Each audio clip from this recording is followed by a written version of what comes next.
There are two different methods for seaming commercial vinyl sheet flooring. One method, heat welding, which will be addressed in this video, creates an aseptic environment as well as provides for different visual designs. The second method, S761 seam adhesive, used for non-aseptic areas, will be shown in another video. Heat welding is a skill that requires knowledge of both the necessary equipment and the procedure.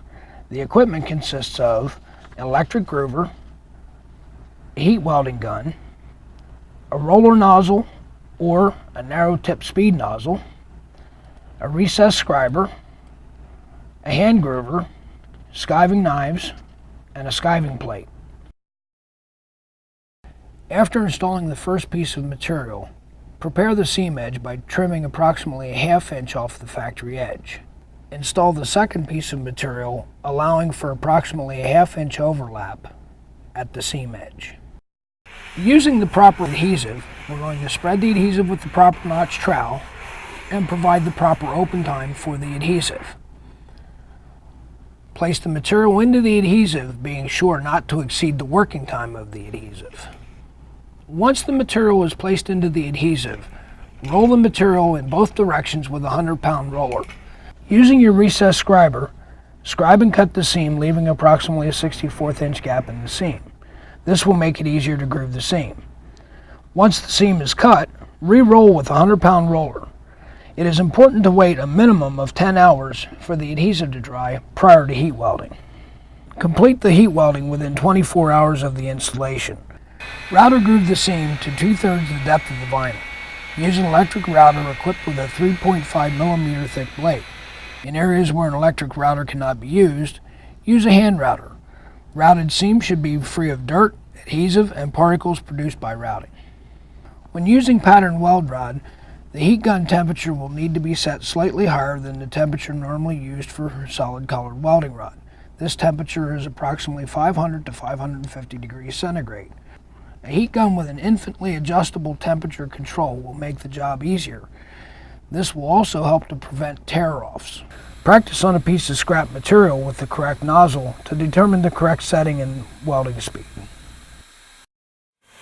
After the heat gun has been preheated, attach the nozzle. Starting with a cold nozzle will prevent softening of the weld rod as it passes through the nozzle and will make tear-offs less likely also.